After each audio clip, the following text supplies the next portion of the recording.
got it for our meeting. Did you responsible? Yes, I've requested one for years. I'm going to welcome everybody to our May meeting of the Design Review Board, and I want to thank whoever provided our clock. We've been asking for a clock for many years, and we have one now. And it looks like it's just about 5:30. If you haven't been to one of our meetings, I can tell you that this board primarily helps to assist property owners in historic districts and the Old Aiken Overlay District when they make modifications to their property, to buildings mostly, that are visible from the street, from a public right-of-way. So that's what we attempt to do.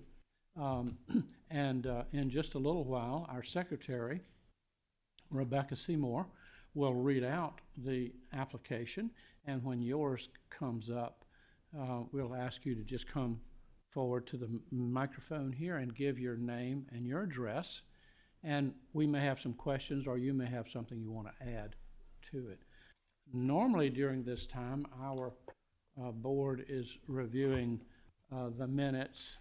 I don't think we have a quorum here of people that attended the last meeting, so we'll probably have a motion to continue that, which I think one of our members will do that. And let me just say we're going to turn our microphones on at the request of the AV committee, and then we'll let you, if you'd like to make a motion.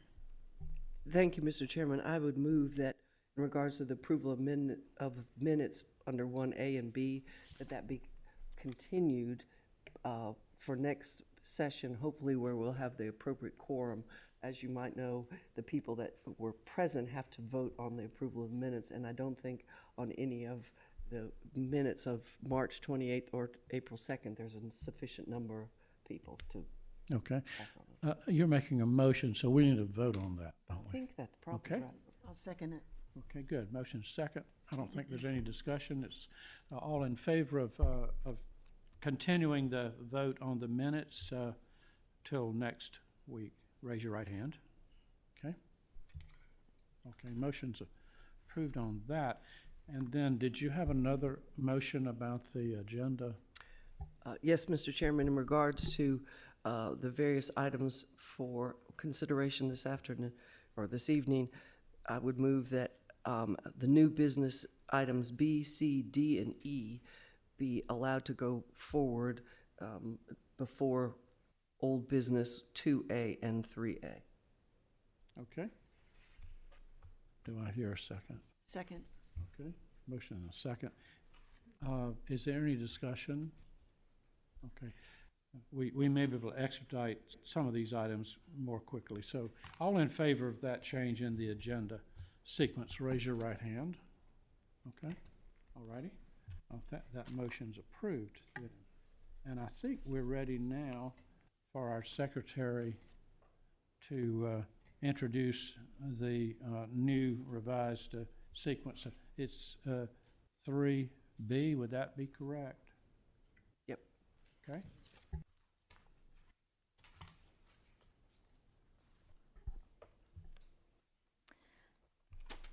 Item B under new business, application number CERH24-048. Applicant China Durden is requesting approval to replace the siding and windows at 511 Staubes Lane, tax map parcel 121-30-08-002. The current board and batten siding has sustained water damage, resulting in significant wood rot. Therefore, the applicant is proposing to replace the existing green siding with hardy board and batten siding, painted Sherwin-Williams bonsai tint. The applicant is also proposing to replace the existing wood windows because the gas seal has failed on several windows, they have water damage and mold, they are not energy efficient, and are over 20 years old. The proposed new windows are 6/6 single hung white vinyl and do not include simulated divided lights. The applicant has submitted additional property photos to display the current conditions of the existing windows. These may be seen in Exhibit I, which is available outside council chambers. This is a contributing property located in the Historic District, specifically Historic District 2, and is zoned RML, multifamily low density. The construction date is listed as circa mid-20th century on the Aiken Historic Resource Survey card. The Aiken County Assessor's website lists the construction date as 1950. Okay, we have the applicant here tonight. If you could please come forward and give your name and address. My name is China Durden. I'm at 511 Staubes Lane. Okay, right. Did you have anything you wanted to add? Well, I have the contractor here that will be doing the work. Okay. So I think. You want to introduce him for the record? I'm sorry? If he could give his Sure. name for the record, that'd be great. Sure. Morgan Milner, 836 Laguerre Road, Aiken, 29803. Okay, good, thank you for coming. Now, do you all have questions? I'll let you, anyone who has a question, go ahead. Yeah, at the review of the application, I see, and correct me if I'm wrong, by the way, that the new proposed window are 6/6 single hung vinyl windows. Mhm. And considering this it is in a contributing property, would you be against simulated divided light windows or actual full light windows, considering that this is a contributing property? I wouldn't be against it. It's just cost prohibitive. If you could find me a manufacturer that can make them for the same price, I mean, Well, it's basically $2,000 for all 9 windows to do those. so I would like to say the first thing I was taught on this board is we don't consider cost on this board. Okay.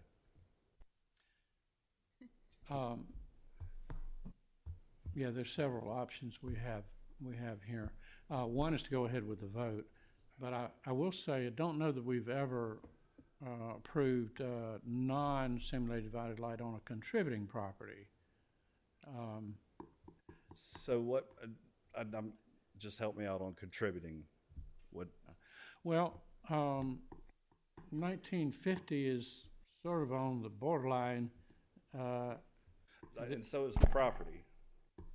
When I looked at the map that was provided in the packet, Yeah, the property is on the railroad track with it, which is the border, right?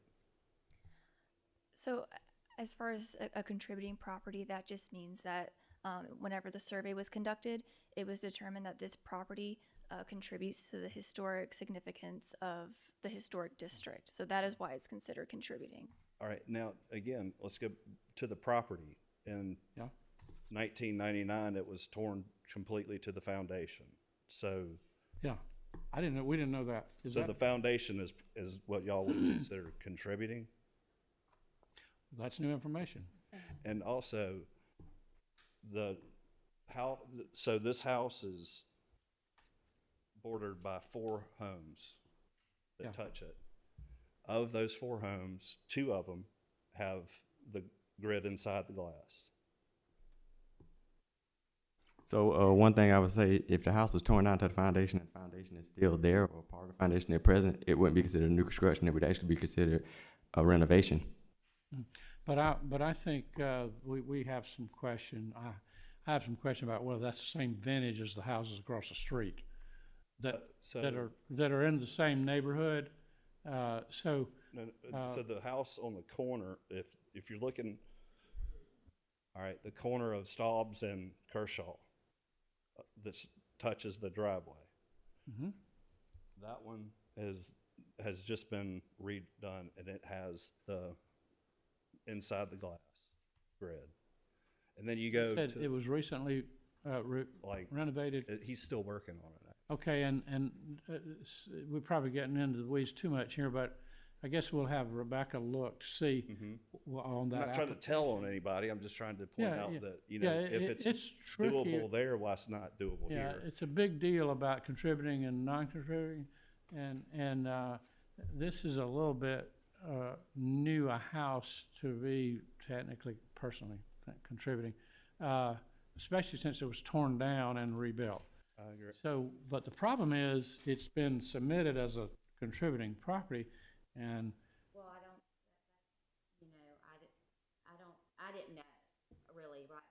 Sure. That's what I thought, so maybe it was mine. Well, she can clarify. Maybe you thought that, who said it was contributing? Wasn't it in our, is it in our records? It's in our records as. Yeah, it's just, yeah, and occasionally we have some that are not classified correctly.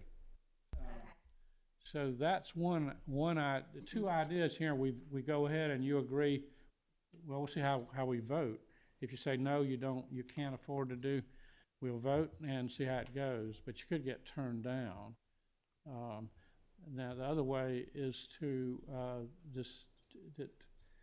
I guess to maybe withdraw your application long enough to determine, is this really a contributing property? And it sounds like you got some extenuating circumstances here. If it was torn down in 1999, for one thing, and then it isn't a 1940 typical contributing.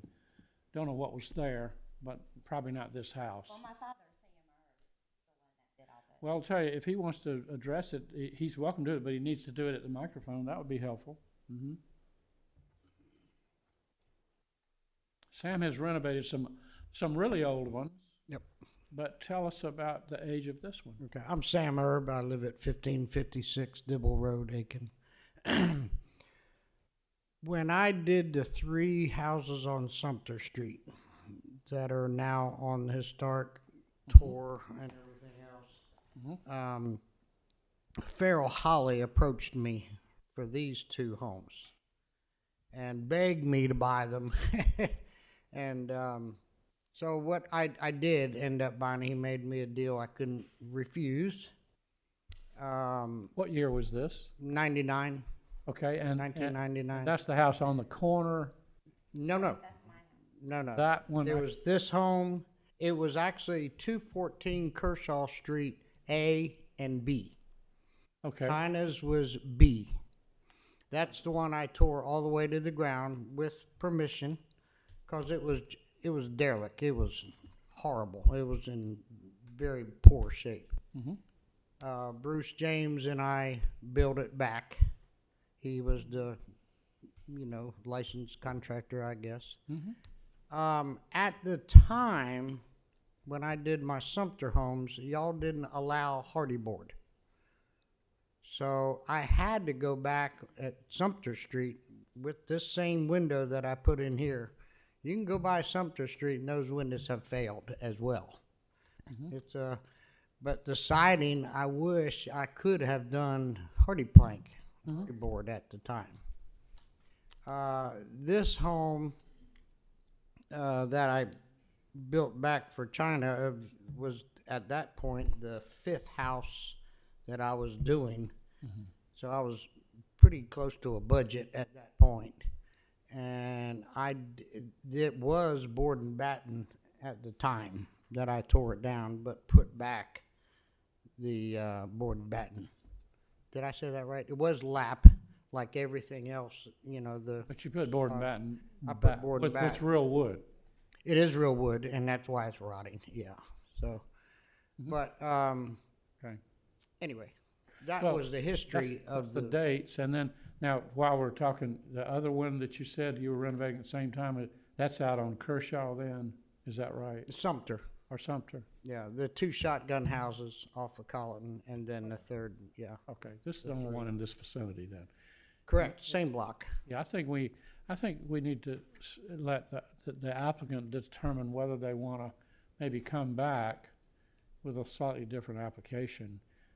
Otherwise, we've never approved a vinyl non-simulated divided light window in a quote contributing, capital letter contributing property.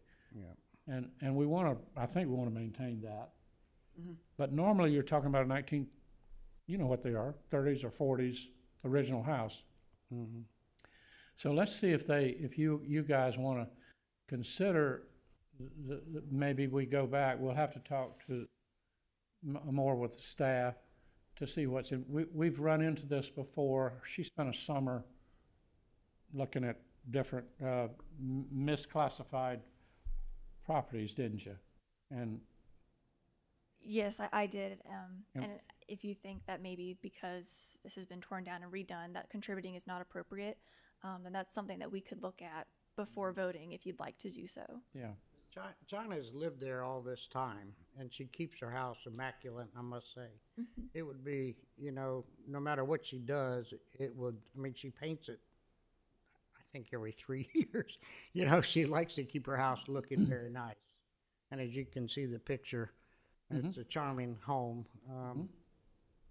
And the other houses have been improved in the neighborhood too, greatly. So And that I'm, does, that also has a bearing on how, what we look at. yeah. Sure. Mr. Chairman, should we make a motion? Can we table it? Table it until the applicant and the contractor have time to Continue it or, continue it until you have time to work with the staff Well, to would it be see better if they its status of contributing, non-contributing, that might change. And with that, if you would be willing to help now, city Well, we'll tabling, or continuing, yeah, okay. I didn't want it to be on a time constraint. I'm gonna act like an attorney and I'm not. I what's your think- last name? But I kinda- have another attorney over here, right? No, it might be best if you all just withdraw it. If we table it, it's the same motion, it's the same application, and it gets more complicated. If you all withdraw it, then you can go do what you want with it and bring it back to us in 1 month or 2 months. But you can talk to Rebecca about what the issues are. Yeah, if you table it, if we table it, you're gonna be you're under a time I got constraint. it.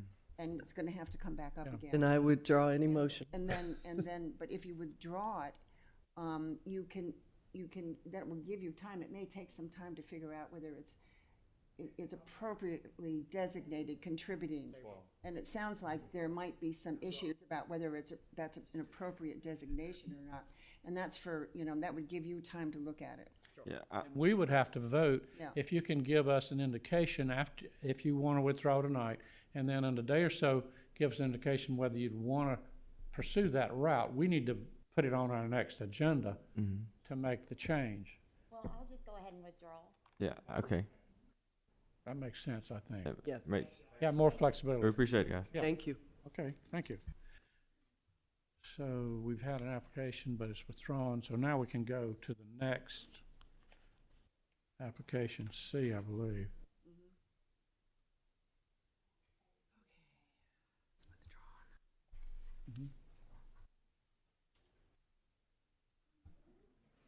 Item C under new business, application number CERH24-049.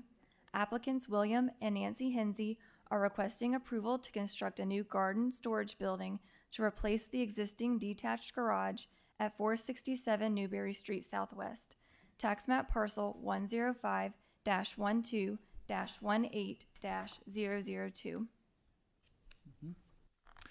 Okay, and we have you applicant here tonight, I believe.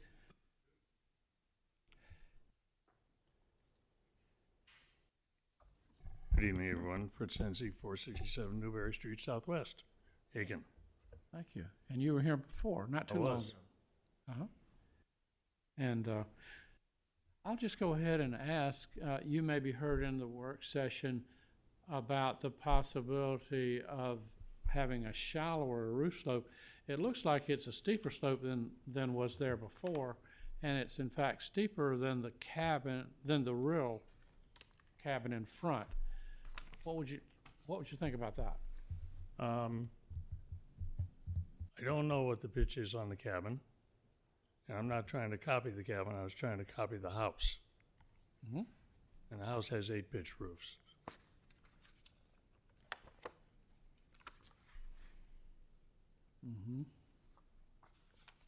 And some of it are hip, so it's hard to tell. Those are I see some different. I think I see your front door looks like a 6 and then an 8 or a 9 right beside it. Can you pull up the page 6 of the photos? I mean, you're making a good point. We'll listen.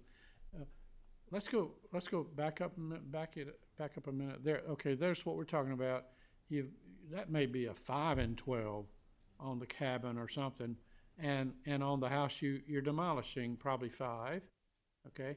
And then all of a sudden, we're talking about steeper. But now we can go to page 6. Is that possible? It's photos. No, let's see. It's showing both, it's their front door plus a gable. It may not be up there. Sure, what are you looking at? This one here.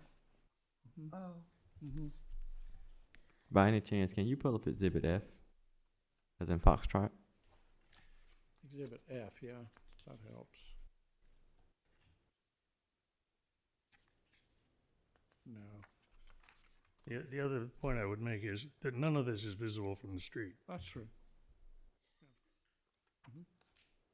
Yes, yeah, we can ask others. We just commented, I see, on page, Exhibit F is maybe not, if it is in there, it doesn't have these photos.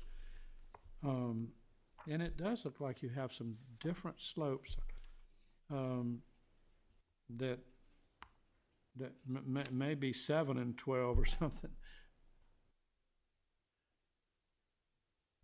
Guys, if y'all look at page 7, page 6 and 7 in your packet, you'll see some slopes of the house itself.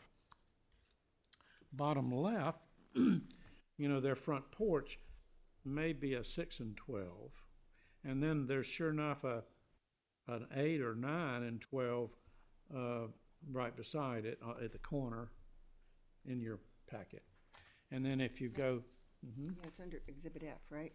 that's right, Exhibit F, page 6 and 7. Yeah. So just for our guys' information, so they can see the house. We understand what you're saying. So you feel pretty strongly you'd like to keep that. Well, I do, particularly because it's not visible from the street. Yeah. It does match the house. Yeah. And you have this same packet as we do, I think. Mm-hmm. What are you looking at? And you go in that door a lot, probably, because you live there. Yeah, it just looks like you've got some that are 6, some that are 8, who knows. And I think before they make a motion one way, maybe I'll let others comment that maybe had some comments about the height and the cupola up there, and it'll be a pretty prominent little structure down there. Sir, Mr. Chairman, can I have permission to speak, sir? Sure. With the 812 roof, I'm a GC. I don't mind it. I actually would think it'd help with your water flow in replacing the roof, considering that you got a cedar shake roofing. The cupola, once again, I don't mind it. I thought it was a cool little building, but once again, I don't represent the board. I only represent myself. Okay. Anybody else?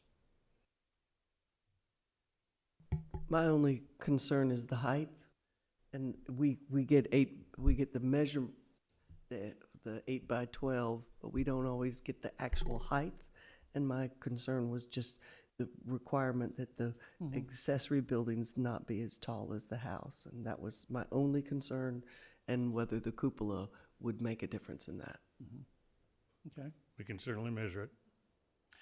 That was my. And an extenuating circumstance is the fact that it is at a lower elevation by 6 or 8 feet maybe, and it's also behind a fence. Yeah. So it was just a comment we had in the work session. We wanted to run by you, and it sounds like you want to try to keep the 8. Yeah, I think it looks better. Okay. Okay. Good. Any other questions? I see you're trying to salvage the windows and reuse them. Yeah, I think they're I think with a little luck, we can clean them up and reuse them. They were kind of the only part of it that was in good enough condition. Okay. Any other questions? We'll ask, if they're not, we'll ask if anybody here would like to speak then. Okay, thank you very much. Thank you. Okay.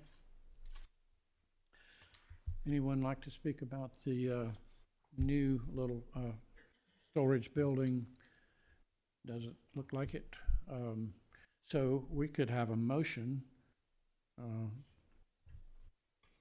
based on the application as presented.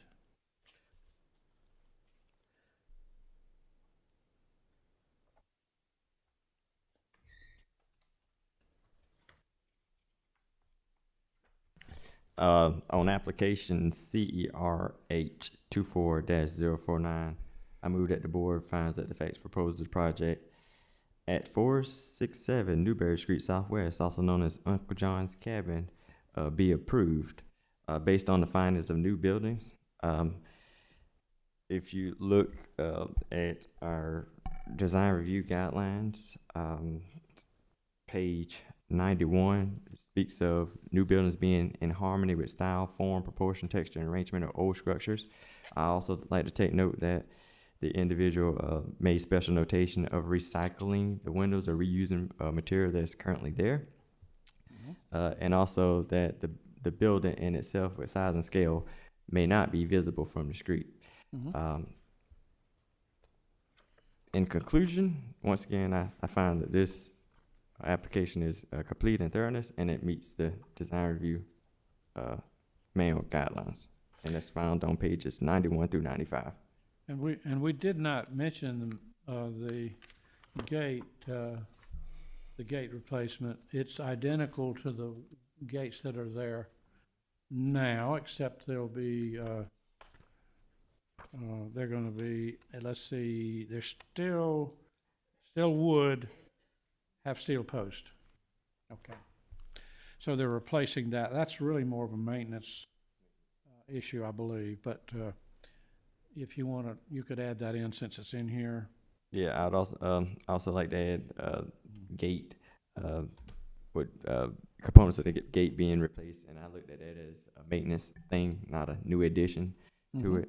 So we can actually put that in the notes.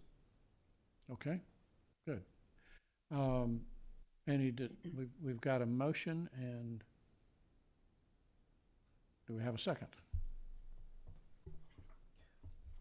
I will second it as long as the height requirement is Submitted. and that without the cupola or with the cupola, it is somebody measures the main house and that building. I appreciate what he wants to do in terms of and recycling the windows, the shade, all of that, but my concern is the height, the requirement, just making sure. Okay, now we'll have to vote. We'll have to get Amendment or not? Mr. Ahmad approval to do the amendment. Would you accept that? I'll accept that. In essence, she says she just wants to know the height. Considering that this is a special notation, considering this is an accessory building, as a builder myself, I can't imagine that it would be taller than the house. But we'll accept that amendment. Okay, and then all in favor of the amended motion, raise your right hand. Okay. Now I think we can vote. Any further discussion? Okay, everybody understands what we did. If administratively, I believe we're going to just double check best you can, approximate house height of your ridge of your house compared to the ridge of the new building. I think we could get that submitted then. All in favor of that amended motion, raise your right hand. Okay, it's approved, and just if you could provide us that information within the next week or so, appreciate it. Thank you. Okay.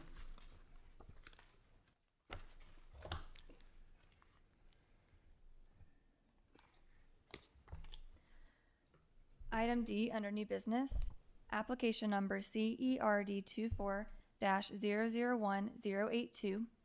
Applicant Anthony Grisoffi is requesting approval to convert the existing canopy structure into an accessory office building at 149 Lawrence Street Northwest, tax map parcel 120-77-08-002. The converted structure is proposed to have horizontal fiber cement clapboard siding, a 4-inch corner board, and a 1x10 frieze, all in the color white. The existing roof is proposed to remain and will have a 2 and 3-inch deep overhang. The front and rear elevations are proposed to have doors with canopies supported by brackets. The new building is proposed to have the E-Series double hung window from Anderson, with the grille patterns matching those depicted in the elevations. The proposed windows are white composite windows with true divided lights. The proposed doors are panel style 179 straight line glass panel doors, also from Anderson, in the farmhouse style. These white doors will have simulated divided lights and will have dimensions of 3 feet wide by 8 feet tall. This property is located in the Old Aiken Overlay District and is zoned downtown business. The primary building construction date is listed as being circa 1900 on the Aiken Historic Resource Survey card. The Aiken County Assessor's website lists the primary building construction date as 1917. Yeah. Yes, would you give your name and address, please? Anthony Grisafi, 1709 Alpine Drive, Aiken 29803. Okay. Well, the date of the actual structure is what, 2000 something? Late 2000s, about 08, I think about 06 or 08 was Yeah, built as it's not 1917. No. for the Okay, bank. yeah, interesting conversion. And I want to compliment you on your selection of windows. The last people we were going to, that were in here, we were going to give them the back of your application for the windows, but I think they are going to go another route. Does anyone have questions about this? Everything you've got is pretty straightforward, and even the windows, as I said.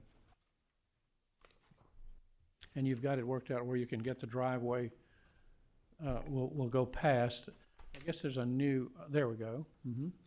We want to bring the driveway adjusted so it comes away from the structure, trying to knit it back so that it doesn't look like it doesn't look like a drive-through configuration anymore. Sure. Go ahead. Yeah, I just wanted to say that I think it's a very, very appropriate design for that little structure, whatever it's called. And it blends very well on the block, and I think it'd be a good addition to downtown Aiken. So much better than just hauling it off to the dump. Exactly. I'm in harmony with board member Corey. I think it's a cool little building, and I said, "Oh man, saw the true divided light windows and simulated divided light 3080 doors." I said, "They own to something, man. You had me sold." Yeah, we'll be able to send people over to look at your building, to look at the windows. Show them what we, Something that's compatible with the surrounding. yeah, and it does have a historic house adjacent. Yeah. Obviously. It's compatible, but not Yeah. copying it totally. With it sort of look like more of an accessory structure. Do you anticipate a sign, some sort of business sign, or how will you identify it? I think just maybe by a building number. I think he's just going to use it as just a really like an annex office to his main building. Okay, it wouldn't need to have, if you do want to do that, you can bring it back to planning department, to Rebecca, and then we approve that too, I think. Okay. Okay, well, if you don't have any more questions, we'll see if others would like to speak. Thank you. Anyone? Okay. Okay, if someone would turn on their mic and make a motion, that'd be great.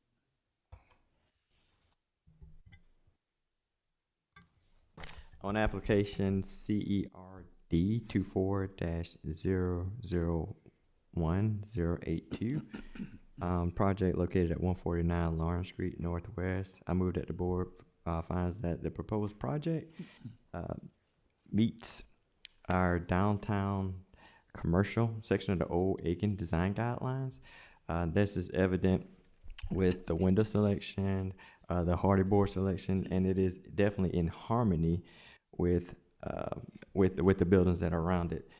For notation, you could look in the guidelines, downtown commercial 3.2, where it speaks of the facade, speaks of the windows, speaks of the roof, which won't be replaced. It's the same roof that will be used, wall colors, and so on and so on. But for reference, it definitely covers pages 41 through 61 even down to the material used. Hardy board being a substitute for wood. Okay, so that is our motion. Did we have a second? We have a second and a third. Seconds, okay. Yeah, okay. Any other discussion? We've commented on, it's actually a very good submittal. Very good photos and drawings, so that helps a lot. All right, all in favor of the application as submitted, raise your right hand. Okay. Thank you. Okay. Now, I believe we go back to, was item 2A maybe? So we go to A maybe. Item E under new business, application number DES 24-01001 has been postponed by staff pending additional information. Okay.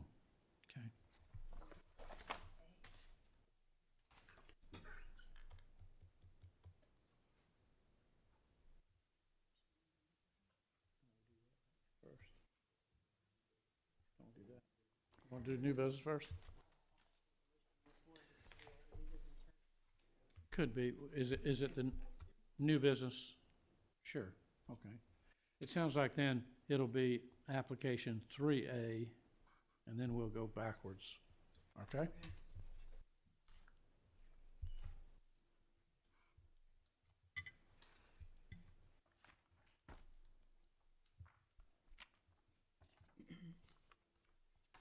Item A under new business, application number CERH24-036. Applicant Jason Jones is requesting approval to conduct various landscaping work and replace the existing fence with a new wall and privacy fence at 347 Fairfield Street Southeast, tax map parcel 121-09-04-005.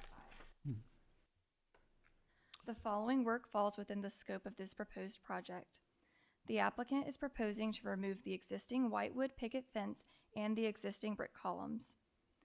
The applicant proposes to install the following: new footers, a 6-foot brick privacy wall with 8-foot columns spaced 12 feet apart across the front of the property. The brick wall will be constructed with Andersonville tumbled brick. A pedestrian and vehicular gate are proposed to be included within this wall. The 2 gates will have black steel framing with black gate boards painted to match the proposed black painted composite fencing on the property. A 2-foot brick knee wall with a 4-foot tall composite wood grain fence on top along the rear property line. This section of fence is proposed to run 157 feet long and will have posts spaced 8 feet apart. The brick wall will be constructed with Andersonville tumbled brick and the composite fencing will be painted black. A new 6-foot tall composite privacy fence constructed on the existing brick footing along the left property line. This proposed fence will be 114 feet long. The brick wall will be constructed with Andersonville tumbled brick and the composite fencing will be painted black. 650 feet of edging and pea stone path to create garden walkways. Antique brick pavers are proposed for the brick edging. A new entertainment area in the rear yard consisting of pea gravel with a brick edge. A water feature, armillary sundial, and bird bath. Guest parking consisting of pea gravel edged with brick. This parking area will be 750 square feet and will be located in front of the proposed wall along the front of the property line. 3 new park benches are proposed to be located on the property. 2 in the front yard and 1 in the left side yard. This is a non-contributing property located in the Historic Overlay District, specifically Historic District 2, and is zoned RS-15 single family. The construction date is listed as being between circa 1920 and 1940 on the Aiken Historic Resource Survey card. The Aiken County Assessor's website lists the construction date as 1976. Okay, and we have an applicant here tonight. If so, would you come forward and give your name and address?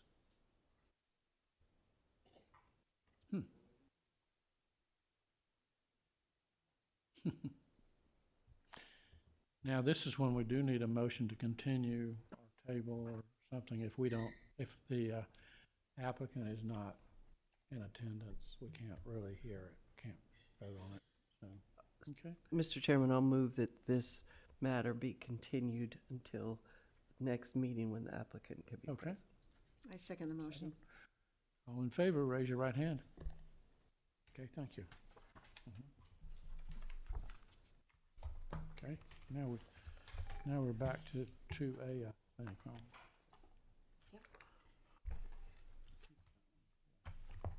wasn't him, was it? Hopefully that wasn't him. No. Okay. Okay, read 2A? Item A under old business, application number CERD 24-001073. Applicant Melody Binion of Designer Builders Inc. is requesting approval to construct a single-family home and connect it to an existing single-family home via a breezeway at 616 Park Avenue Southeast. Tax map parcel 121-06-14-013.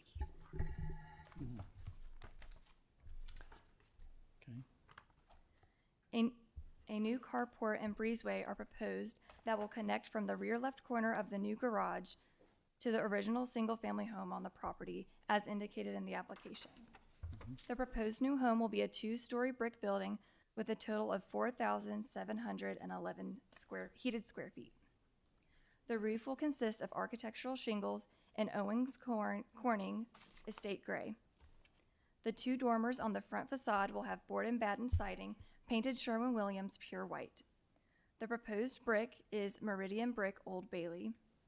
The proposed windows are black aluminum-clad windows with full divided lights. An outdoor kitchen, swimming pool, and fencing are also included in the project description. However, since the applicant has not yet decided on the details of these projects, they have requested for them to not be considered with this application. The applicant plans to submit an application at a later date for the outdoor kitchen, swimming pool, and fencing.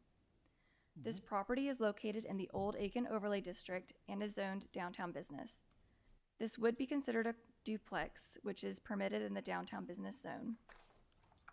The construction date is listed as circa early 20th century on the Aiken Historic Resource Survey card. The Aiken County Assessor's website lists the construction date as 1918. The applicant has provided some updated drawings based on a discussion from the April 2nd, 2024 DRB meeting. The updated drawings may be seen in Exhibit A. The old drawings may be seen in Exhibit H.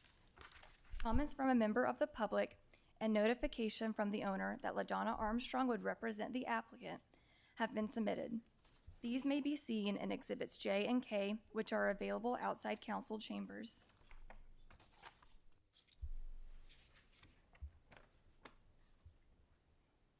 I believe LaDonna is here to represent.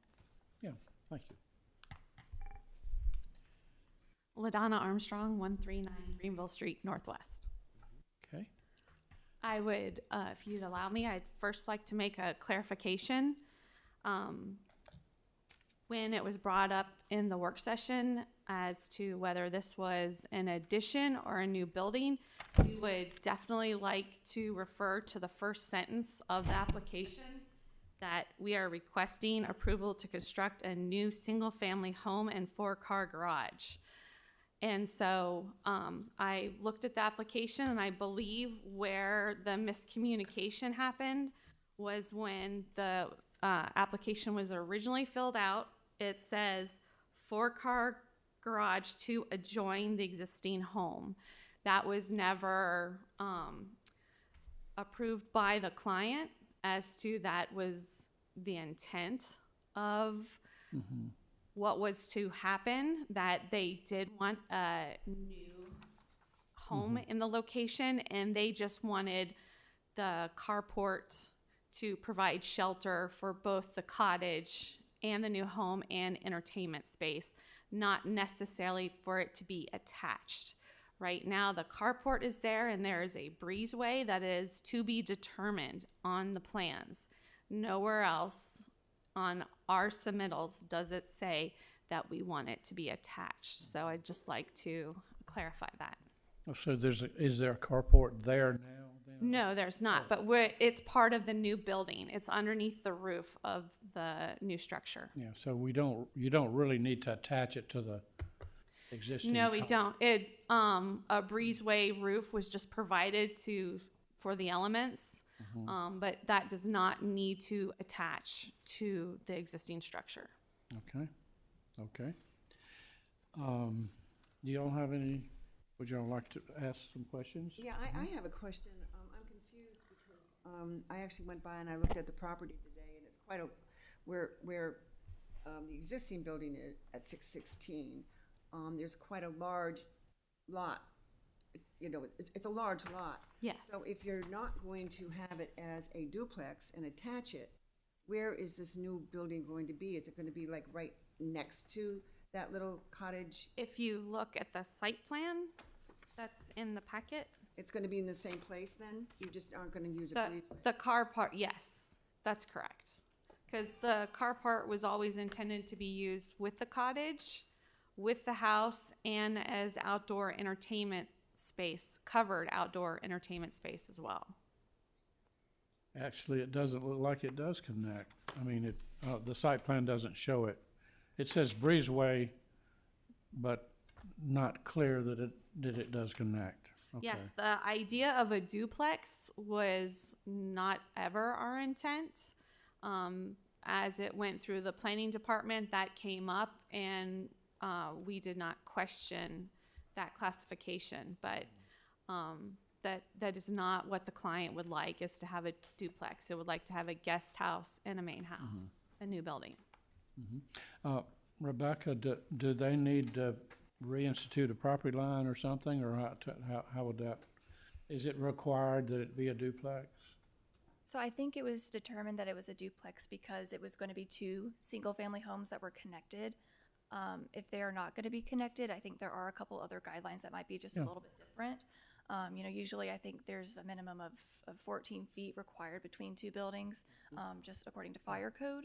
I think there are also, if this was going to be considered an accessory guest house, there are certain limitations to how large the building can be, which I'd have to go check the zoning ordinance again to tell you specifically this percentage of heated Use it square. as a guest house.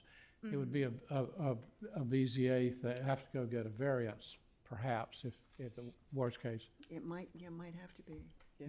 Yeah, that's what I was concerned about. If it's gonna be a guest house and it's too large. Now, if it's okay size-wise, we need to do the math on that. Let's keep going. I think y'all have expressed your desire that they're not, being a connection is not important and not really original. We attended the design session, or not the design, the work session last month, and we've made changes accordingly.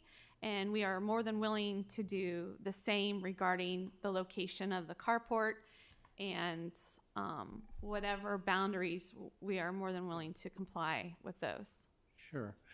Now, I believe we saw this in the work session, those before and the after. The bottom one is what you all brought in last month, and we had concerns, and we said you might want to rework it, and that's what you came up with, I believe. Yes, and the entry hip roof was reduced from a 10-12 to a 9-12, lowering that entry hip roof there from 30 feet 6 inches to 29 feet.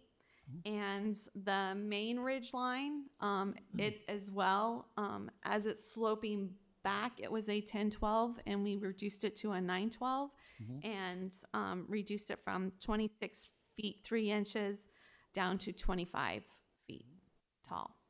Yeah, and it looks like the columns are, the original one had really tall columns and not, and no lintel over the porch, and they've reworked Yes, the that columns. was done as well. As well was in order to break up the massing of the roof, a new gable was added to the main entry hip area. And then the two dormers that were on the original have been moved to either side to break up the main roof. Okay, and the brick, these gable ends that we see rendered in as brick, they're brick on the upper, Yes, they're brick all the way up. way up into the, okay, Yes. okay. One of the main features of the house, which I would classify as Tudor or French country, is these gable ends where it is steeper and then it kicks out at the bottom at a lower pitch, and then you have the brickwork on the cornice that adds to that I believe style. you And I submitted some included French, some photos that show how that is used in this style of architecture. And it is pretty consistent, the one with the style of architecture. The one thing that has been changed is the front porch is more of a southern front porch, and that is so that that there's more of a pedestrian approach to the building, and provides shelter and gathering space. yeah. Now, the photographs you submitted might be helpful, but we do need to enter them. If we're gonna consider them, we need to Yes, I'll be label 'em as- submitting files to Rebecca. do you have these here? We probably need to, if you don't, we Yeah, need to I do name them, have exhibit. So the applicant provided these at the work session, and the board has decided, I suppose, to accept them. So they'll be added to the record after the fact as, Okay, we already Exhibit did J. that in the work session in terms of the roof plan, which literally we didn't have a good roof plan, so it got a new, it really just replaced an exhibit, the new roof plan, okay? Now, for instance, these, I don't think we have, they're not labeled. One of them appears to be just examples of French Tudor or whatever, and then one of them are Aiken Tudor. yes, the styles that exist in What- Aiken. What should we you want to give us some exhibit numbers? are you requesting an exhibit number for the new information submitted, or? Yeah, I think if we're going to include it in the packet, Yes, that'll be exhibit J. exhibit J. J, What's that's, gonna be Exhibit J? Just the pictures? There should have been a list too. A All list? of the, Did you get that? Oh. This is, can I just ask a question? Because this is turning into a completely different application. It is, yeah. Comments were brought up as to the style of the home and its integrity, and so I submitted these in response to that. Is that if you look at modern Tudor French country and the elements in it, this house isn't a mismatch of elements. It's pretty true to the style, and that this isn't an unusual project for Aiken, that there are many buildings in Aiken with this style of architecture. How about in the neighborhood that it's in? So the locations are at 135 South Boundary, 429 Marion. Then there's some on Hain and Dimble. There's one on Lancaster Street, one down Whiskey Road, but there is one right across the street, right across the railroad tracks at 429 Marion that has the similar style. And then my client also, remember the address?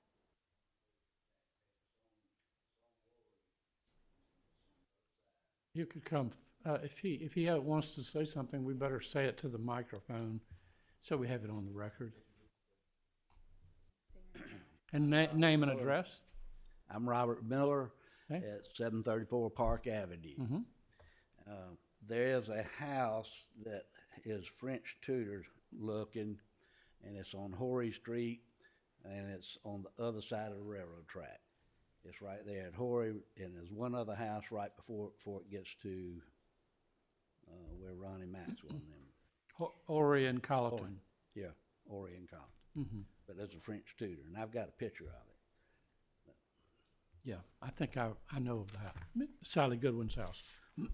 Okay, well, now, I don't know whether y'all want to label these or accept them or not, but I guess you're just responding to comments that were sent in. Yeah, I have a question, especially since this is going to be not an addition to what you have now, but a new building in this district.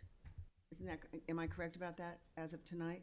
Yes, this is a new building. It always, yes, it was a new. Yeah, well, under the old Aiken Design Guidelines, section 5.2, and I mentioned this in the work session, you know, the goal of a new building is to ensure that new residential buildings will be in harmony in style, form, proportion, and texture with the surrounding neighborhood. And it is new buildings, and this is a quote, really, should take their design cues from neighboring old structures. Now, in your opinion, how does that? That is why you were given a map and a list of locations today in the work session. The work session, yeah. The sections, the lots that are orange are houses that are 0.5 acres or greater, with houses that are 2,999 square feet or larger on a corner lot.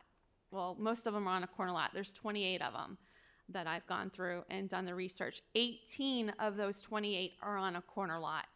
The purple rectangles I don't have that in front of me, yeah. are smaller lots and houses that happen between the larger houses that are on the corners.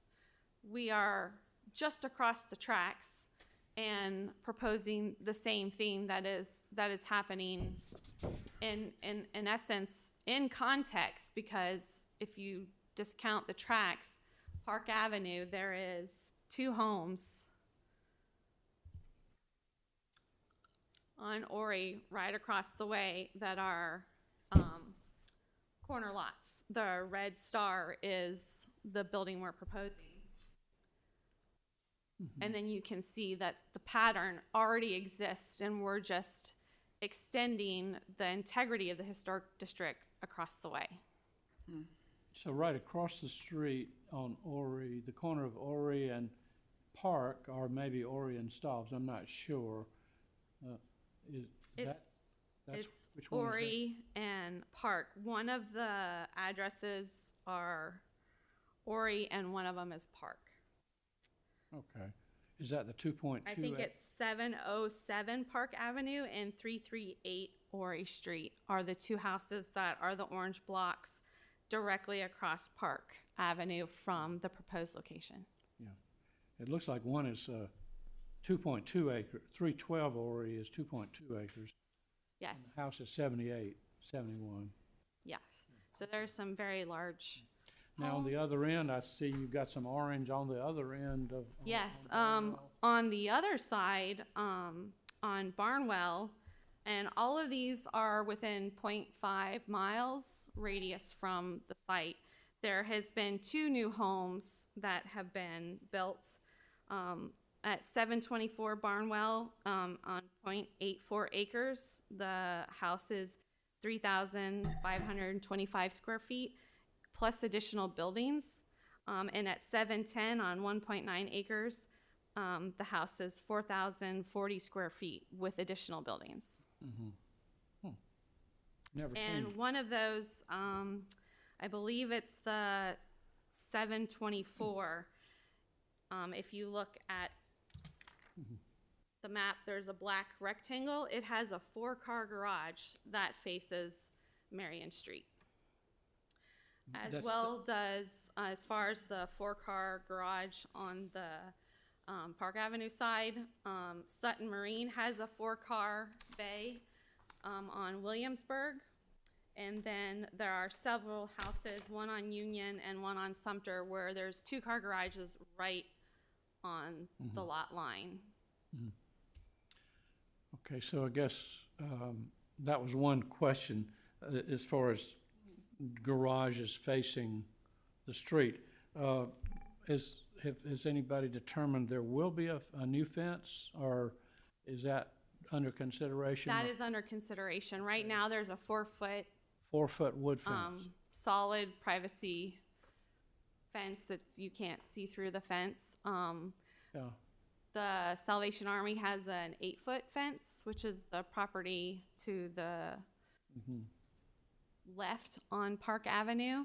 And so I've spoke with the planning department that there's a potential to match that height, or we're allowed less than 6-foot fence that would be a possibility to erect on the Park Avenue side. okay, all right. So it's not part of the application yet, but it may be that the owner would commit to a fence on that side. Yes. Okay. As well as I think we talked about, I'm looking at the let's see, the renderings.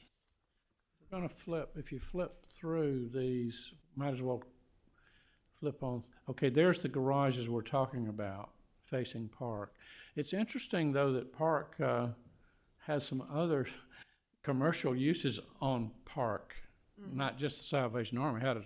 Well, and that is one reason why the client wanted to orient the front of the house to Ori Street, because it did have more of a neighborhood aesthetic going on, and it wanted to be part of that. They currently live on the corner of Park and Ori, Marion. okay. And so they know the value of the neighborhood, and they very much want to continue to be in the neighborhood. A lot of their neighbors are here in support of the project.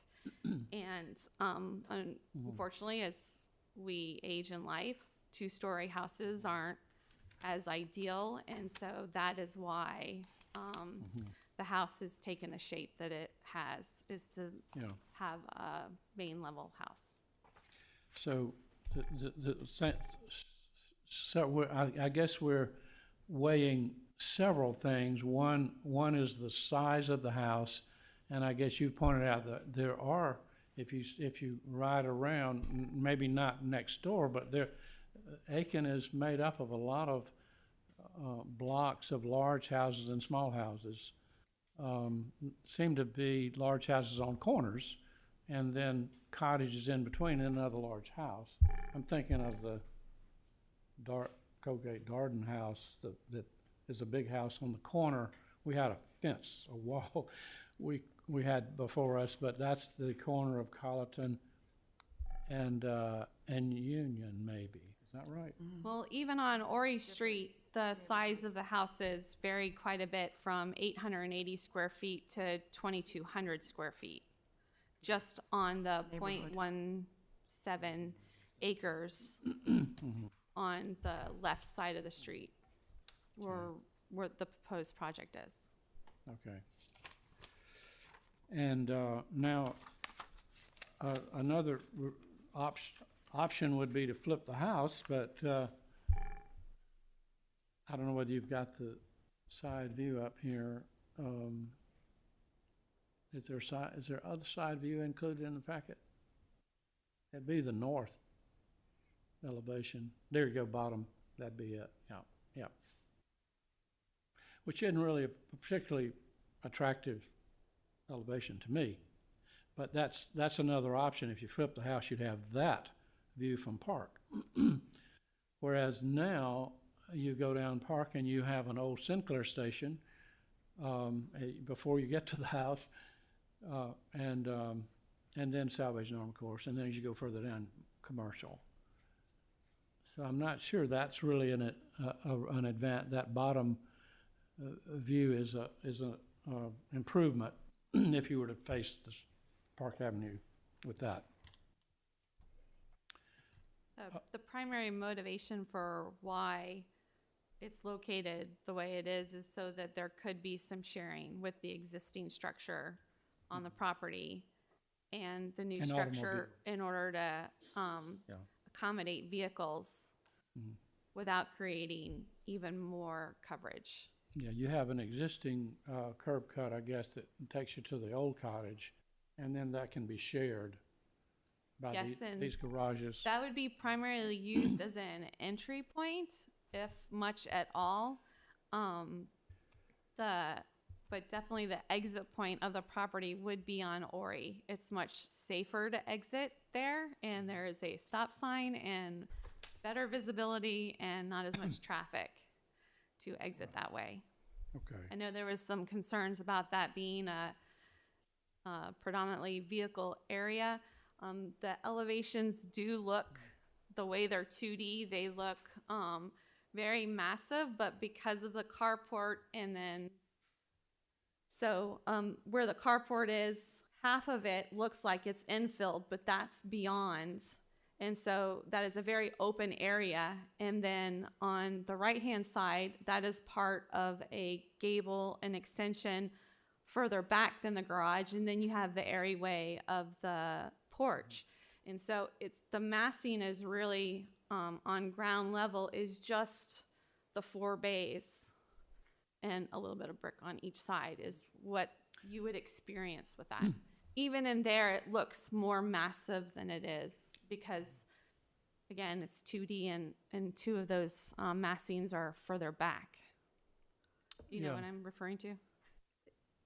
Yeah, I see that. And if you get away, it won't record you. But I think we know what you're saying. Those 2 sort of blank walls are actually recessed back Yes. 25 feet. Isn't that right? Yes. And the same thing on the left-hand side. It's a rendering issue, I guess, with the color. There's no shading to denote that that's further back. Okay. All righty. And then if you flip to the front, all right, that's one we're looking at. Another comment that was brought up, even though exposed lumber is an element of French country and Tudor style, which is why we have exposed beams, that the possibility of painting those is absolutely considerable. Okay. I have a question. The size of this house, I'm concerned about the scale of this house in that particular neighborhood, in the context of the immediate neighborhood. Would you say that in the immediate neighborhood this is much larger than anything that is there at the time? I know that you've brought me this, but I'm talking about the immediate neighborhood. Well, right across Park is part of the immediate neighborhood. If you look in the guidelines, when it's a corner lot, you have a tendency to look more of a T. And right there, there's 2 very large lots that are considered context. Large lots or large homes? Large lots and homes, both. The other thing that is unusual about this property is that a lot of Park is commercial. It's like right there's a little bit of residential, and then you get down to the downtown area, and then you get into light industrial and other commercial. And are there any other area down here? And so it's really hard to determine what really fits in this specific area. I have a comment to tag on to yours, because when I first saw it, I thought, why not do a 2-story house? The same contractor did a very good job on Colleton Avenue with about the same size house, and so he just took the 3,800 square feet or whatever and cut it in half. He has 1,900 square feet, 2-story.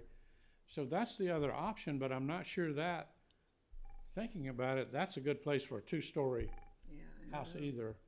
Well, and the clients live in a 2-story house a block over, and it doesn't fit their needs. And the green areas on the map are the only residential lots, zoned residential lots 0.5 acres or larger left in the downtown overlay, in the old Aiken overlay.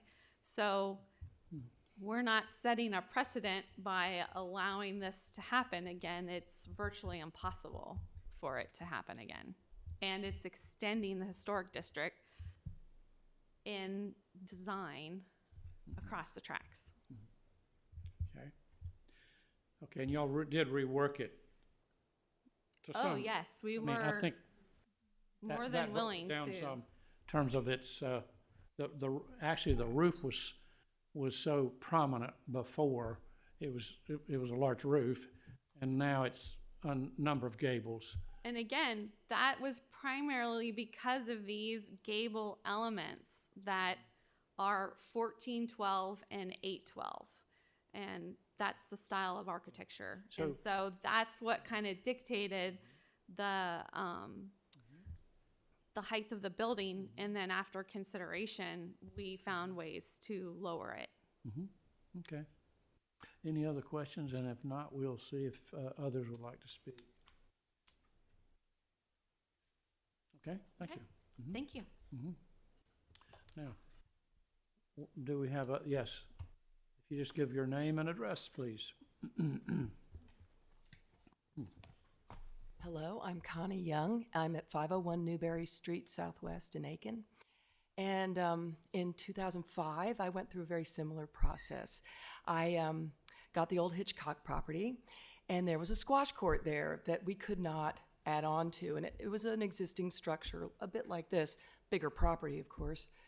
And I was asked to kind of create a way for the buildings to relate to each other in their architecture, which was an incredible challenge, I have to say, because that was 1890 and I was making something in 2004 and 5.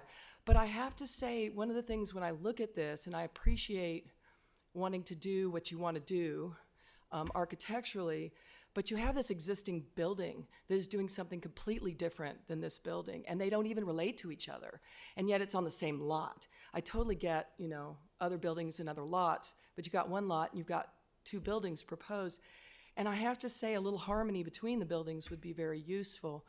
And as far as size, I totally get, because your main house has to be bigger than your guest house, and I had to cope with that one too.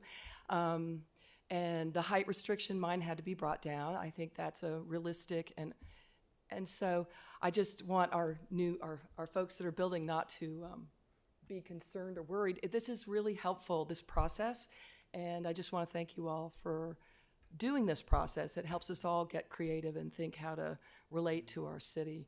But that's my comment. The two aren't communicating to each other. The two buildings are completely different, and it's confusing to me as I love architecture and I love art, and it just confuses my head. Thank you. I understand. Yeah, good comments. Thank you. Yes, okay.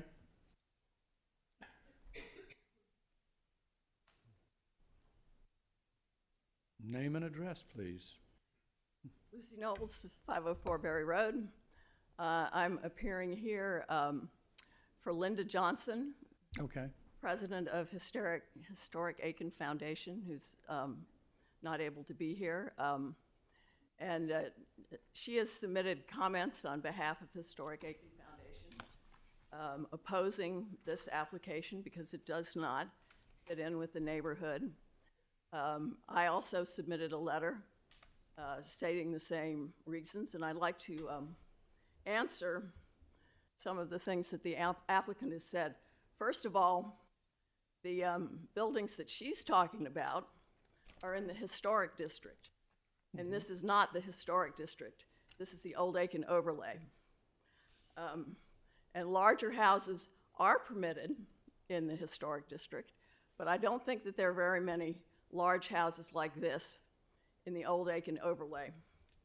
And I'm not going to debate French country Tudor, but I will submit that there are no French country Tudors on that block of O'Ree Street, and this building needs to fit in and harmonize with those buildings, and it clearly does not.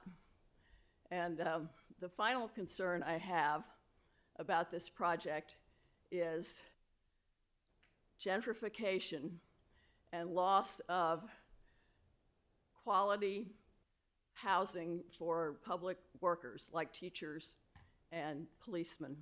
And so if you allow this to happen and set this precedent that this large of a house will be allowed in this area, then the next thing that's gonna happen is the nice houses, the nice historic houses are gonna be torn down and replaced with McMansions like these. Thank you. Questions? I have a question. Lucy, appreciate your comments and your letter too. Would you think that people would need to buy smaller lots and then combine them? Is that think what that you? could happen. To get? And you know, that actually happened near my house on Two Notch Road, which is not in the historic district. Somebody bought 2 lots and built a large house out of scale with the neighborhood. Right. That's a good thing to remember in the future. I think you're making a good point about available housing in our downtown. We really don't want to repeat Woodside. We don't want Woodside downtown necessarily. Already got Woodside. But I think that's a good point. I think I'm not sure we could ask Katie about the timeline of these lots when they got recombined. They were probably 2 lots.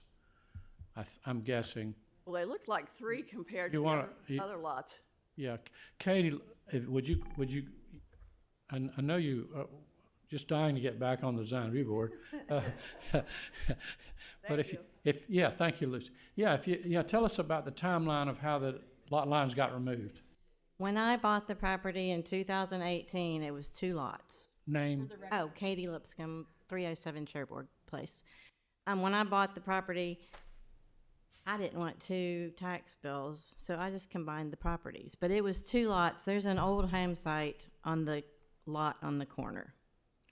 So they were combined in 2018. And just because I'm here and y'all know me and I'm all about process and everything, in Columbia, they would never have allowed those lots to be combined without it coming to the DRB, because that changes the scale of the neighborhood.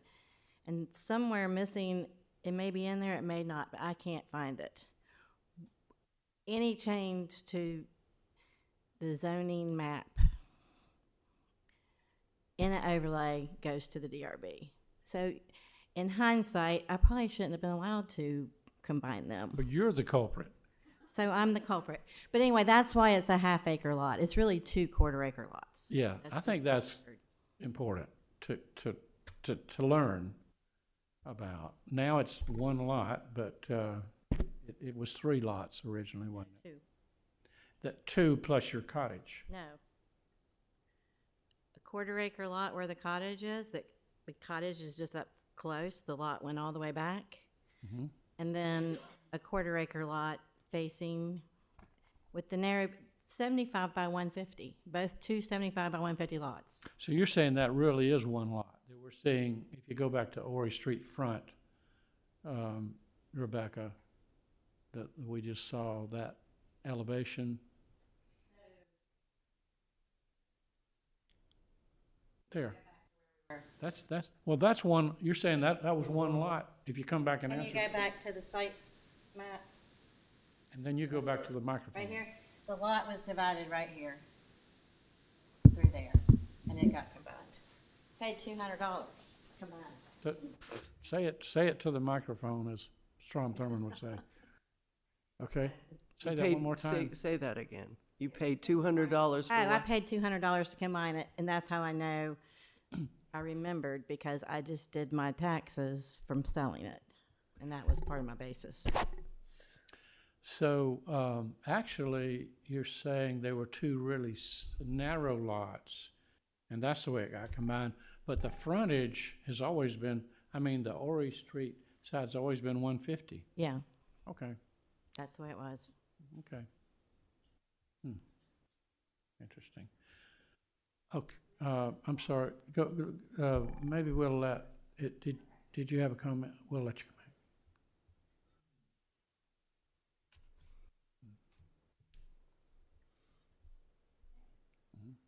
My name is Melanie Powers. I live at 707 Park Avenue Southeast. And we have been in our home for over 20 years. We've lived in Aiken for over 30. When we bought our house over 20 years ago, we were at the edge if, it was rough when we moved there, and it's improved over the years. I'm thrilled that we chose this house. We love it. We love our neighborhood. It has improved every year almost, and we are thrilled to see this house being proposed. It just, again, extends across the tracks. We're right across from it, and we'd love for it to be there. We think it's important that it can be allowed to grow, and our part of town has just, blossomed, and I hope it continues to do that.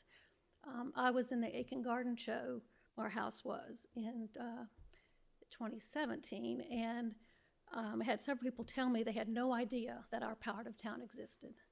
So I want to see us continue to have beautiful homes built and make it become more and more a desirable part of Aiken. And I think there's no reason why it can't extend across the tracks. I walk in that neighborhood with my dog on a regular basis, and I want it to continue to become a safe and beautiful place. I'm a gardener, and I'm all about what's going on the outside. What's the curb appeal? And I'm starting to see that more and more in our part of town, and I want to continue to see that. So again, many of the neighbors in our neighborhood, where we live and have lived, raised our children, we want to see this kind of growth in our part of town. Thank you. Thank you. Okay. Mr. Rinaldini looks like would like to speak.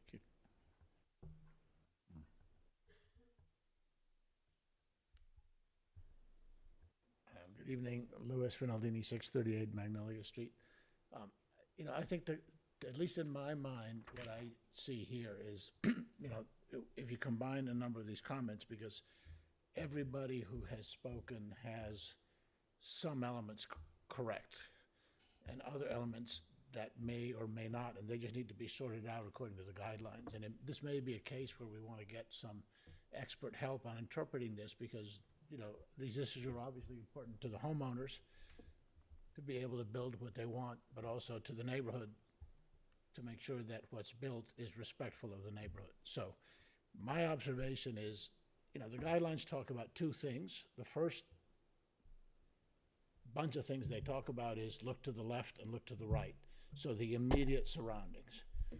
And I think we can see from looking at the fact that the new proposed house doesn't in any way interact or relate to the existing cottage or any other structure immediately around it, that it fails on those grounds. So I think we should enter into the record the fact that it fails on those very important grounds of relating to its immediate neighborhood.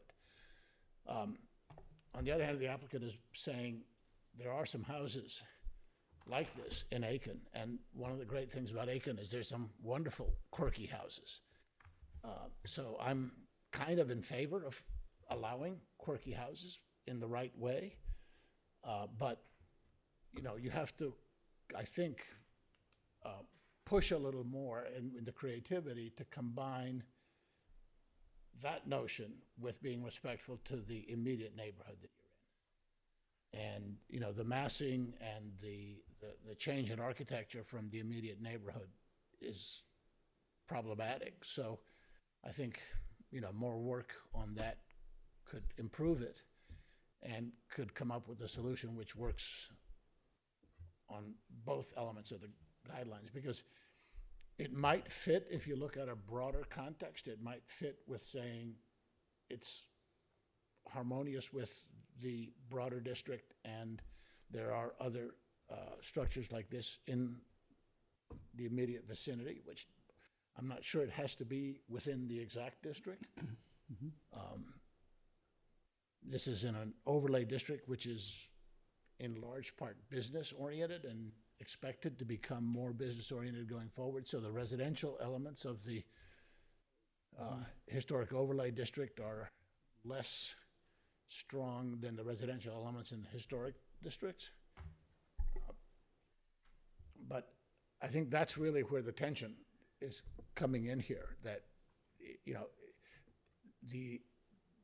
and I think that's why neighbors are reacting, is that when you look at it in its immediate context, it just doesn't seem to be harmonious. If you look at it in a broader context, it might, and I think you need to reconcile those two things. Thank you. Thank you. Good comments. Yes, go ahead.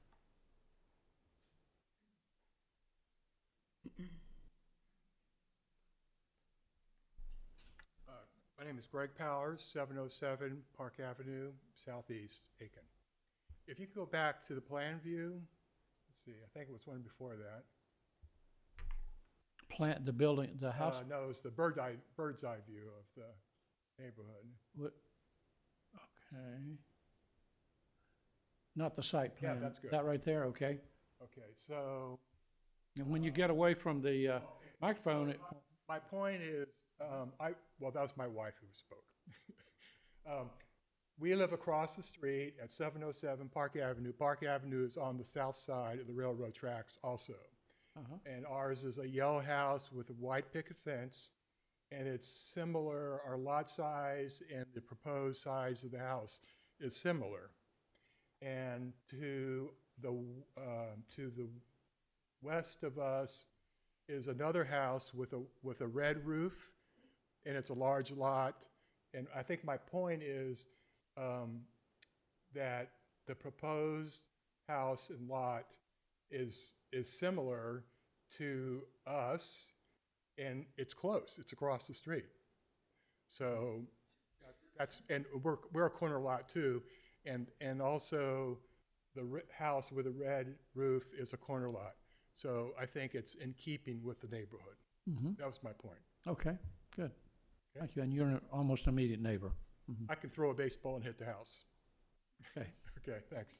Thank you. We have one more back there, and I believe the applicant wanted to respond, but I think Ahmad wants to say something. I'm sorry, what? Does he want to say something? Jeff Owens, 712 Park Avenue Southeast. I am the most impacted person in this room. My house is the Charleston Row house to the east of this lot. Okay. I would love to have this house right on my second story view. We sit out on that second story and we love that little park area. Right now, we're right next to that house, the lot. Before, in the last 2 years, there was a previous petition to provide or to put 8 railroad cars on that lot. Now, that would not be good from my view. That would not be good for us sleeping at night with 30. I don't know how many people would be there. It would be 14 to 20 short-term rentals on that lot is what was proposed. I don't know if you were on the board when that was coming up, I think a year or so ago. That was a terrible idea. The parking situation alone, it did not conform to the area at all. That may be something that you might get if you don't approve this. Because I don't know many people that want to live next to the Salvation Army. I don't know many people that will buy this lot if it doesn't happen. I'm most impacted. I would love to see this happen. It may not conform perfectly well, but my house doesn't conform perfectly well. Our house was on the garden tour. We have got an amazing garden. We have pride of ownership, as do all of our neighbors along that corridor right there. There's 5 Charleston row houses. Our next door neighbor to the north is a short-term rental. That house is immaculate. Those folks are from out of state. We have short-term renters in there all the time. They are fantastic. We love them. The rest of the block, which I don't think you should try and emulate, is something that we don't want there. We don't want these beat-up old houses there. We want nice houses. We want nice neighbors. These folks are the nicest people in the world. I think you should approve this project and work with them, especially being I'm the one that's most impacted. I do appreciate your time. I appreciate your service, but I would highly consider trying to work with these folks. Thank you very much. Thank you for coming. And I believe we've got another speaker if you'd like to. Yes, you're it. Just give us your name and where you live. My name is Grant Cole, and I live at 616 Park. I am the guy next door to the Salvation Army. Oh. I moved up here recently from Sarasota, Florida. This is a wonderful town, and I'm so happy to be here. Deb and I are just thrilled. The Millers, wonderful people. They do everything in a spirit of excellence. They're true people of integrity, and we certainly would love to have them connected to us, living next door to us, a little closer. I also am in the building and development business, and I'm part of the group that's doing the Union Street Station project. And I'm sure as any new development project comes along, people are going to give a little bit of kickback. No one likes change. However, I agree with Jeff. This is a wonderful advancement for the community, for the street, for the neighborhood, and it is a growth potential area, especially as we go further to the east where the commercial buildings are. Who knows what that's going to end up being, but it would be nice if that continued to expand the residential feel of Park Avenue there. The Farmers Market, the Market Road project, the McGee's have planned on committing to. I think it's an enhancement. You know, change is good. Change is real good, and I think they are taking a bold move, investing that type of money in a home on that property, but I believe it'll turn out for the best for all involved, and I certainly hope that you'll give it some serious consideration and work with the Millers and get them next door to me. Thank you very much. Yeah, thank you. Did someone else, did you have a comment? No, I'm just going to see if anybody else has a comment, and then I do have a comment. Anyone else? Did you have? Okay, if you want, briefly. I did some math, and the 0.17 lots, there's a 2,200 square foot house on one of those, and if you do it, it's about 30%, a little over 30% of the lot is covered by buildings. If you include the new home and the existing home, it is just above 30% as well that the lot is taken up by buildings. So in massing relation to the property, we're about The equal. house versus the lot size. Yes. Yeah. In the design guidelines, there's no mention of capping of square footage in the old Aiken overlay, and there's no mention of gentrification either.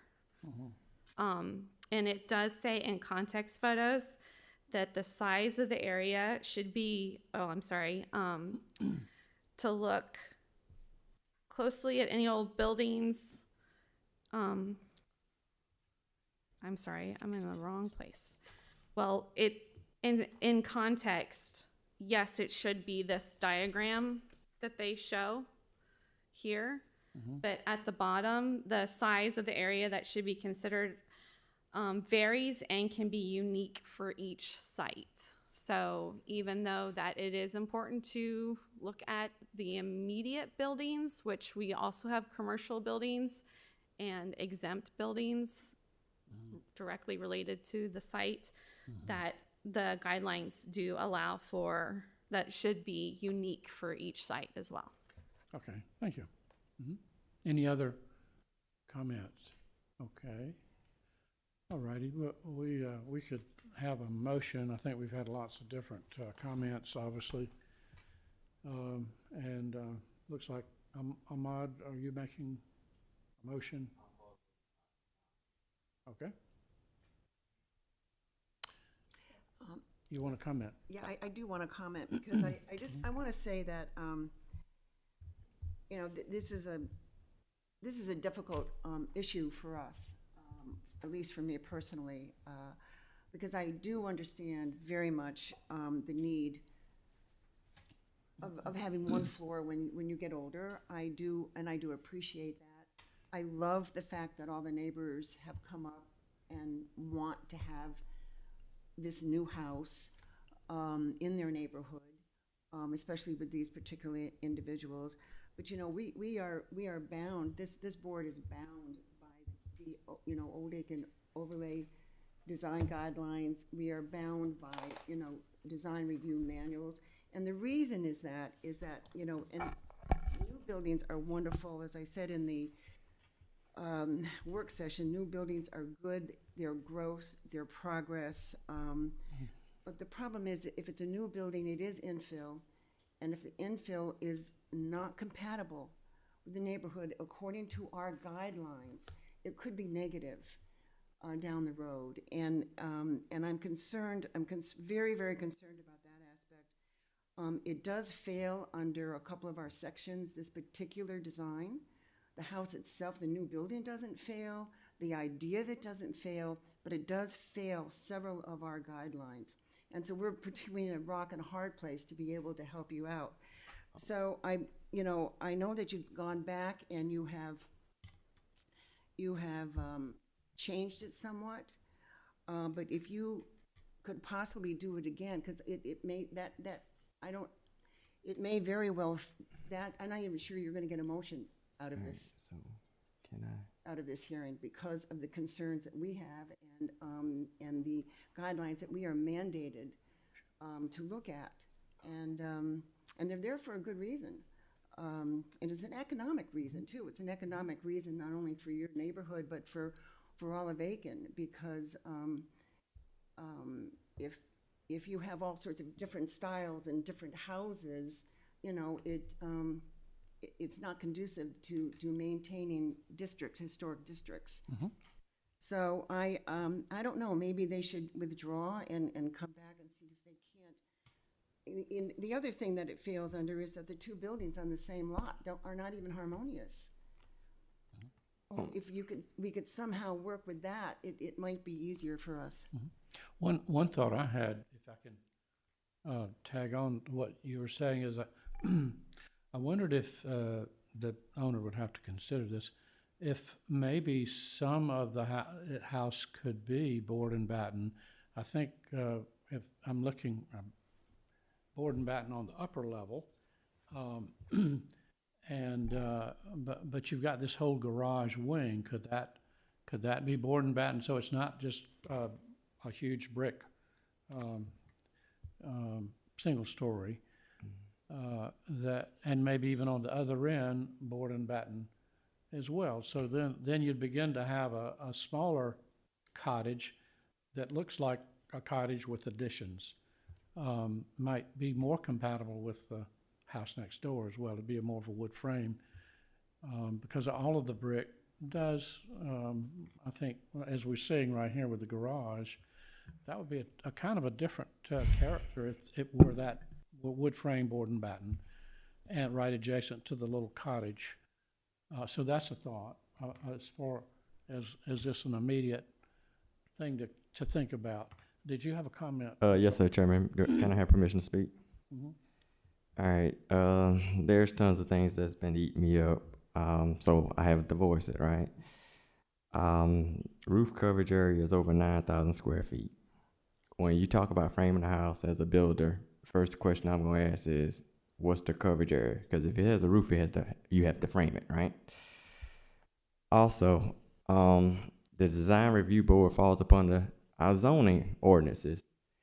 And I could clearly remember we denying hurricane builders, and listen here, I'm a purist. I do all I can to be fair and impartial, but also practical. Regardless of what, if a house is on a corner, zoning ordinance states that it's actually 2 front yards. And according to your plans, that left elevation with those garage doors, that would technically be the front of the house. There's no debating that. I am the type of person where I want to see this house built. I really think that it would be good for the neighborhood. But pending what I have to go with as far as the design review guidelines and the Old Aiken overlay guidelines, it does not fit, it does not meet.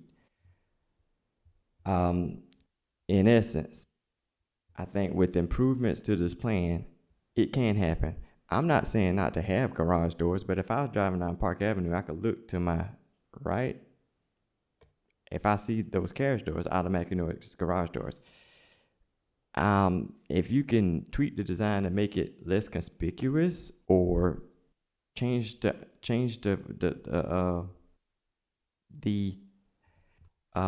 site plan where that the house is shifted some, or rotate the house essentially. I really, guys, I'm not really confused, but I really don't have a vote in that sense. Even if we had 7 members, I probably still wouldn't vote. Because I want to see it happen on one side, but then deep inside, it just does not meet the guidelines. I really would love to see this house happen.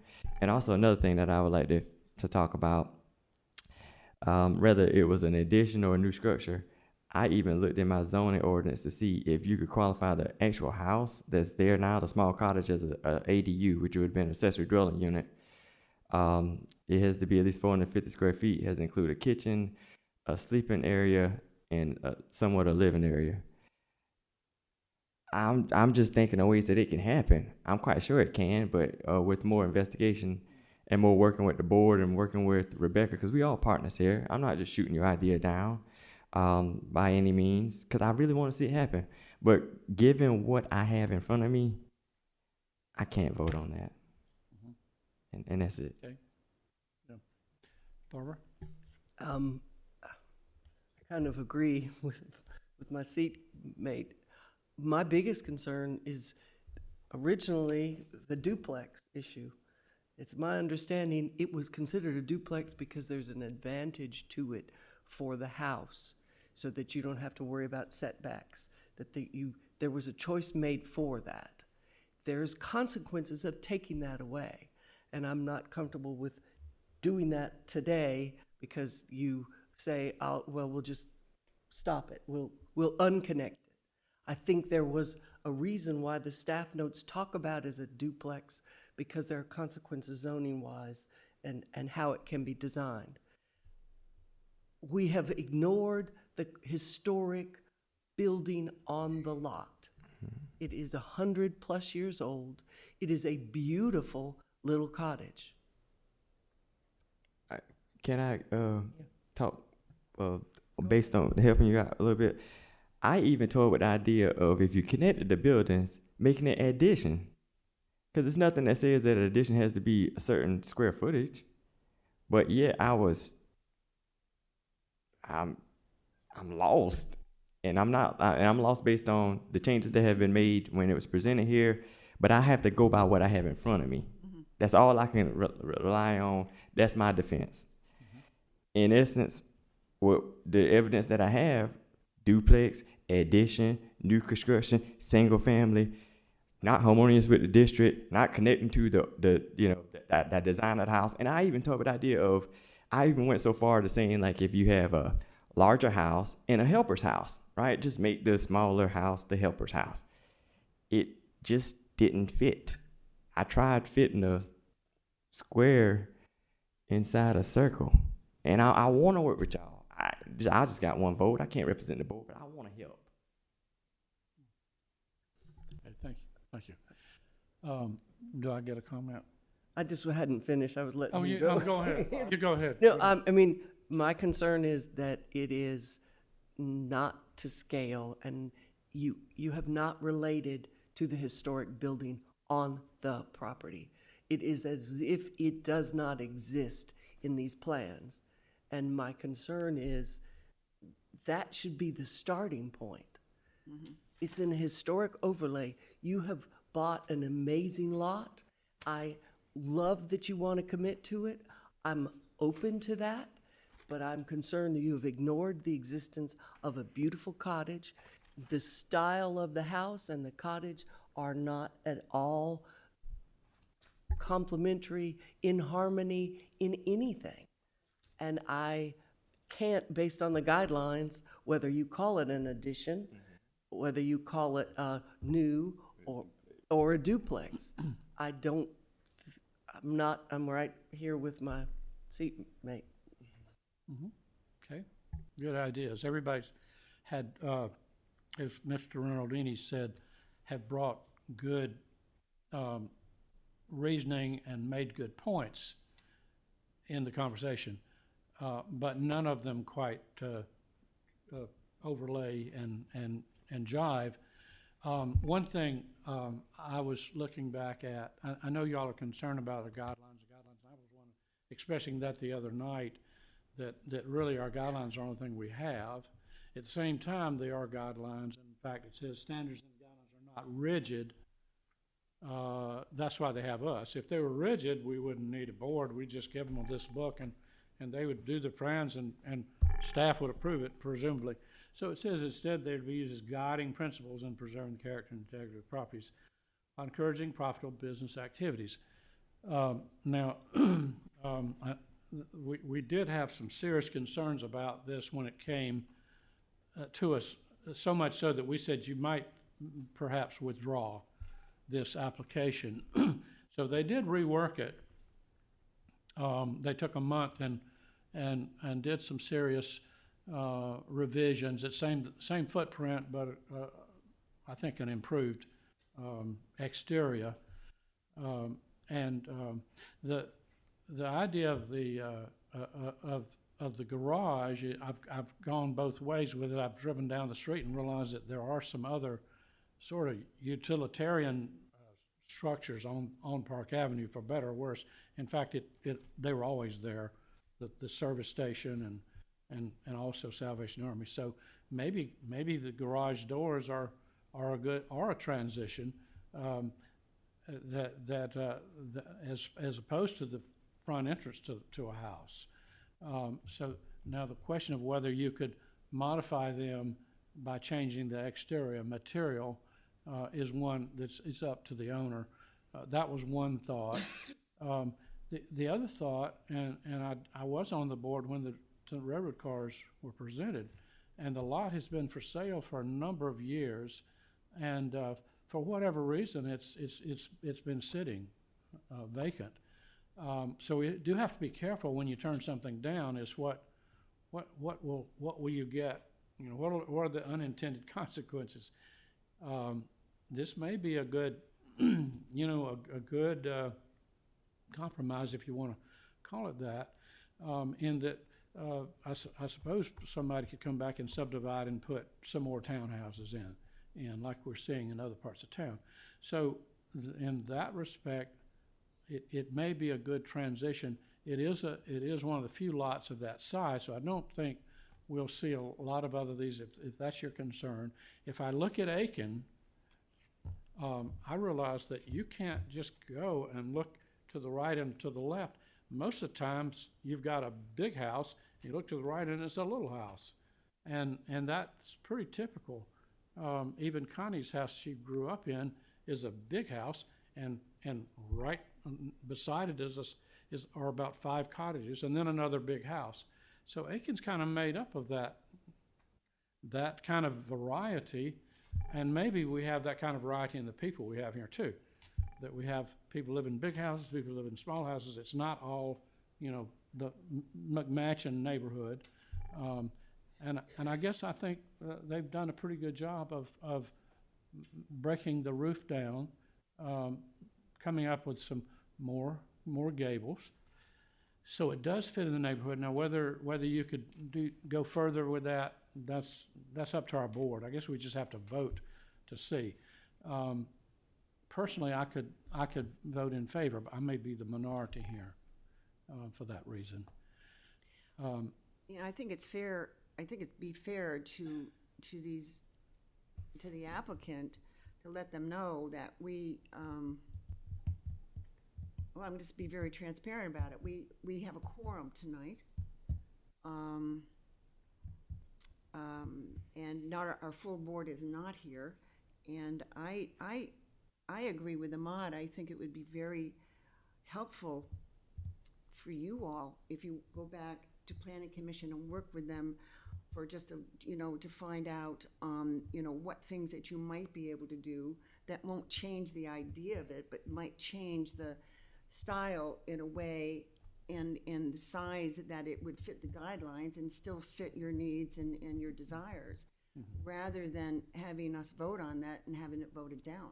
So Because then you have to start from scratch, and that's just, I mean, I'm not telling you what to do, I'm just giving you your options, because sometimes you need to know what your options are, whereas if we withdraw, and correct me if I'm wrong, you could go back, and also, you did have some very last-minute substantive changes to this, so that you've got a good reason to withdraw it and go back and incorporate those changes that you made tonight at the last minute in your application, which I think would be very helpful, because, you know, we have a lot of these substantive changes that might be helpful to you. And so, I mean, and if there might be another option, you know, that I'm not aware of. So I'd like to speak on the facts. You got 3 members of the board missing, right? Yep. And you might have a swing vote, 1 or 2. It might behoove you factually to withdraw this application and come back. That's just the facts of the matter. So it would be a choice up to the representative from Designer Builders and Mr. Miller. Mm-hmm.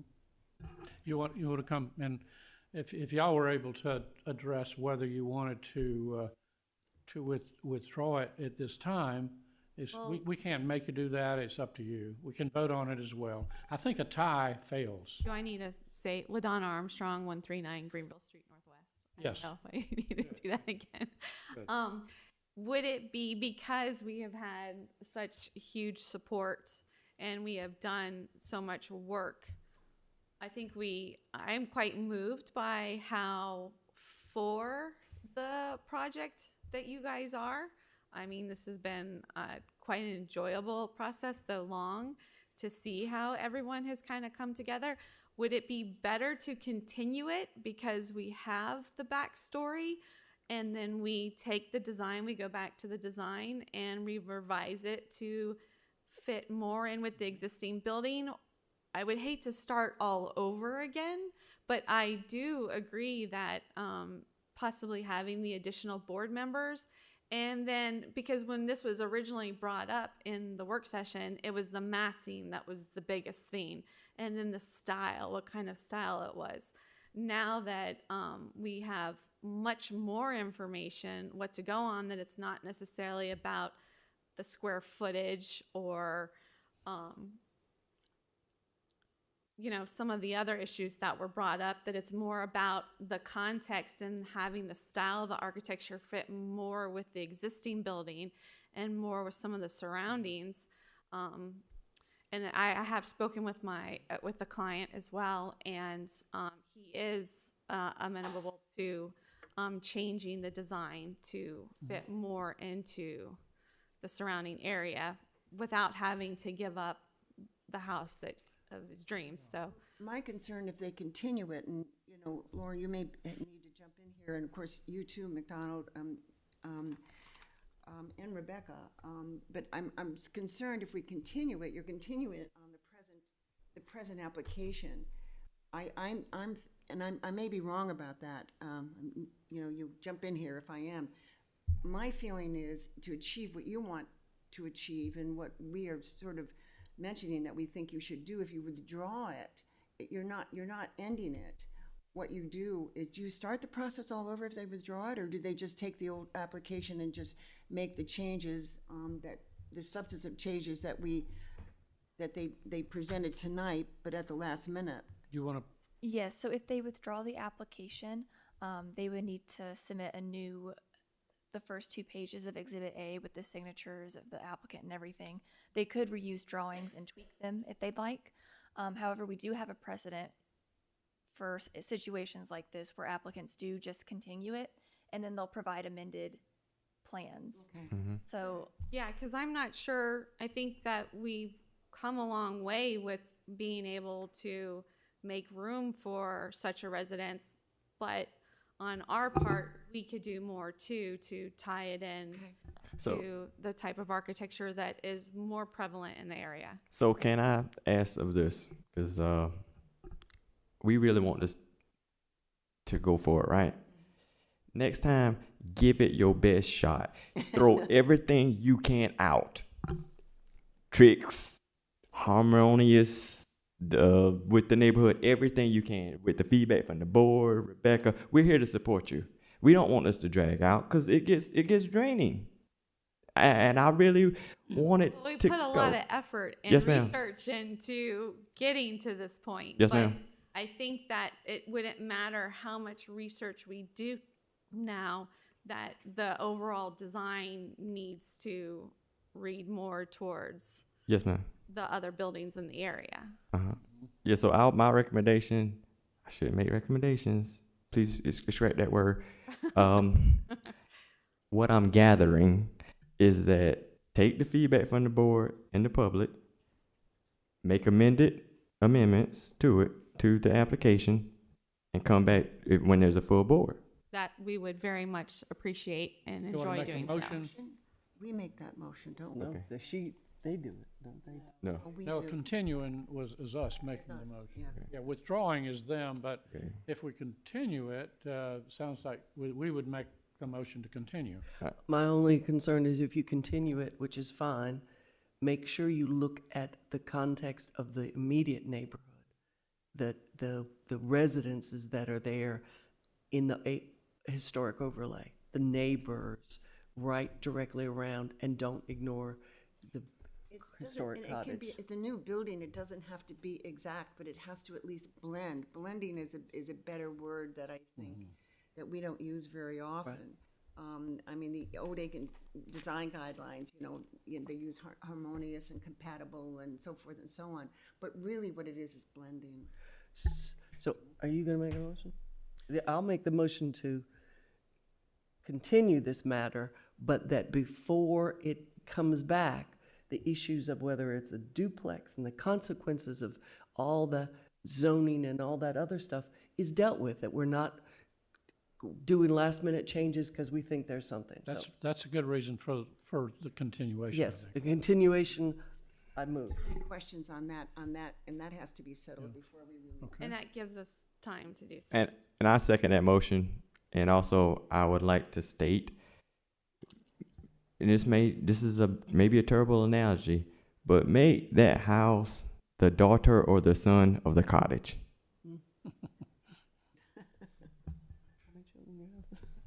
Okay. Yeah, okay. We got a motion and a second. Any other discussion? Okay, and so this would be a continuation then did you say to the next month? No. Or you just said continue? I just said continue because they might. Till they come back. Yes, till they come back and the concerns addressed in the motion. And we want the legal Yes. description too. Okay. Right. All righty. All in favor of the motion to continue this application, raise your right hand. Okay. Okay, and it sounds like the neighbors really do want you in that neighborhood. You're already in the neighborhood, but they want something better than a vacant lot and train cars. So thank you for y'all's patience and you guys for your ideas. Did we finish our agenda? I believe we did. Okay. Yeah, do I hear a motion to adjourn? I make a motion to adjourn this meeting, Mr. Thank Chairman. you. Second. Thank you.